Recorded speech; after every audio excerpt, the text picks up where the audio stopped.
So এটা হচ্ছে Helio 55 বাংলাদেশের বাজারে রিলিজ করা নতুন একটি স্মার্টফোন। ফোনটার দাম রাখা হয়েছে 15,000 টাকা এবং 15,000 টাকার প্রাইস নিয়ে ফোনটা অ্যাকচুয়ালি কেমন, ফোনটা কতটুকু অর্থিত বা কতটুকু ভ্যালু ফর মানি স্মার্টফোন আর ফোনটা not a good at all, সেটাই জানবো আজকের ভিডিওতে। So let's talk about Helio 55। শুরুতে ফোনটার লুকসটার কথা বললে ড্যাম, ফোনটার লুকসটা কিন্তু খুবই প্রিমিয়াম লাগছে।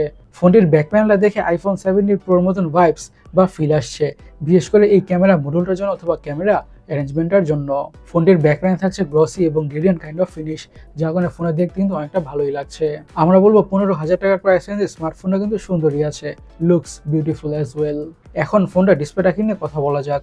ডিসপ্লেটা হচ্ছে 6.7 ইঞ্চের আইপিএস ডিসপ্লে উইথ 120 হার্জের রিফ্রেশ রেট, আরও থাকছে 650 নিটসের পিক বা ম্যাক্স ব্রাইটনেস।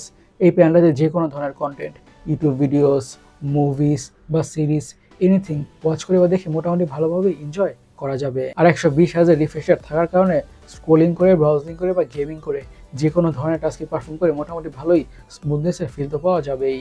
আরেকটা কথা তো বলতেই হয়, 15,000 টাকার প্রাইস রেঞ্জে full HD plus panel display use করার ব্যাপারটা অ্যাপ্রিসিয়েট করার মতোই। না হলে সবগুলো ব্র্যান্ড কিন্তু নাওডেস এই 15,000 টাকার প্রাইস রেঞ্জে ফুল এইচডি প্লাস প্যানেল দেয় না। এখন ফোনটার হার্ড অথবা চিপসেট নিয়ে কথা বলা যাক। ইউজ করা হয়েছে মিডিয়াটেক হিলিও G92, এটি একটি 12 ন্যানোমিটার বেসড অক্টাকোর প্রসেসর।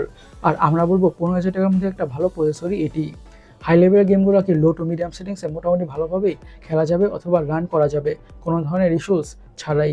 এবং day to day regular task, social media using, switching between apps, multitasking, এমন যত ধরনের কাজ আছে ফোনটা মোটামুটি ভালোভাবেই হ্যান্ডেল করে ফেলবে। ফোনটার পারফরমেন্স থেকে খুব একটা বেশি ডিসঅ্যাপয়েন্টেড হতে হবে না, যদি না ফোনটাকে খুব বেশি মাল্টিটাস্কিং অথবা হেভি ইউজ না করা হয়। হ্যাঁ, এটা ঠিক, ফোনটাকে খুব বেশি হেভি ইউজ করা ট্রাই করা হলে অথবা খুব বেশি মাল্টিটাস্কিং করা ট্রাই করা হলে তখন ফোনটি থেকে ল্যাগের ইস্যু বা হ্যাংয়ের ইস্যু ফেস করতে হবে। কজ প্রসেসরটা অথবা চিপসেটটা অত বেশিও হেভি ইউজের বা মাল্টিটাস্কিংয়ের কেপাবল নয়। বাট মিডিয়াম টাইপের ইউজার্সদের জন্য যারা day to day regular task perform করবেন অথবা টুকটাক গেমিং করবেন, তাদের জন্য স্মার্টফোনটা বা টু বি এক্সাক্ট স্মার্টফোনের প্রসেসরটা ঠিকঠাকই হতে যাচ্ছে। এখন ফোনের অপটিক্স বা ক্যামেরাকে নিয়ে কথা বলা যাক। ইউজ করা হয়েছে 50 মেগাপিক্সেলের primary sensor with PDF. Secondary camera হচ্ছে একেবারে ইউজলেস, খুলে দিচ্ছে একটা সেন্সর, 2 মেগাপিক্সেলের ম্যাক্রো সেন্সর। আর ফোনটির ফ্রন্টে থাকছে 32 মেগাপিক্সেলের সেলফি ক্যামেরা। আমাদের কাছে বিশেষ করে এই ফোনটির 32 মেগাপিক্সেলের সেলফি ক্যামেরাটা অনেকটাই ভালো লেগেছে, কজ নাওডেজ কিন্তু ব্র্যান্ডগুলো এই লো বাজেটের মধ্যে এত ভালো একটা ফ্রন্ট ক্যামেরা প্রোভাইড করে থাকে না। আর ফোনটির প্রাইমারি সেন্সরটা থেকে মোটামুটি ভালো কোয়ালিটির ছবি আর ভিডিওসই পাওয়া যাবে f1.8 এর লো অ্যাপারচার হওয়ার কারণে। সো আমরা বলবো 15,000 টাকার বাজেট রেঞ্জে ক্যামেরাটাও ঠিকঠাক আছে। ফোনটির সিকিউরিটির কথা বলে ইউজ করা হয়েছে সাইড মাউন্টেড ফিঙ্গারপ্রিন্ট সেন্সর আর ফেস আনলক তো থাকছেই। এখন ফোনটার ব্যাটারিটাকে নিয়ে কথা বলা যাক। পুরো ফোনটাকে পাওয়ার করছে 6000 mAh এর ব্যাটারি।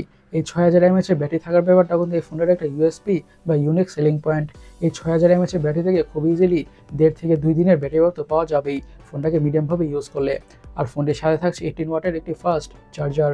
এখন কথা বলা যাক 15,000 টাকার প্রাইস রেঞ্জে স্মার্টফোনটা আমাদের কাছে কেমন লেগেছে। আপনারা যদি খুব বেশি হেভি ইউজার না হয়ে থাকেন, মিডিয়াম লেভেল ইউজার হয়ে থাকেন, তাহলে আই থিঙ্ক 15,000 টাকার মধ্যে এটা one of the best smartphone till now. ফোনটার ডিসপ্লেটা ফুল এইচডি প্লাস, চিপসেটটা বা প্রসেসরটা মোটামুটি ভালোই কেপাবল এবং ক্যামেরাটা মোটামুটি ভালোই, অ্যাপারচার অনেকটাই লো এবং 6000 mAh এর হিউজ বা বড় ব্যাটারি থাকার কারণে মোটামুটি ভালোই ব্যাটারি ব্যাকআপও পাওয়া যাবে। সো এটা বলাই যেতে পারে 15,000 টাকার প্রাইস রেঞ্জে স্মার্টফোনটা আমাদের মোটামুটি বা ওভারঅল একটা ভালো ডিলই প্রোভাইড করছে। আপনাদের কাছে স্মার্টফোনটা কেমন লেগেছে অবশ্যই আমাদের কমেন্ট সেকশনে কমেন্ট করে জানাবেন। আর আমাদের আজকের ভিডিওটা এই পর্যন্তই। আমি সৈকত, সাইনিং আউট।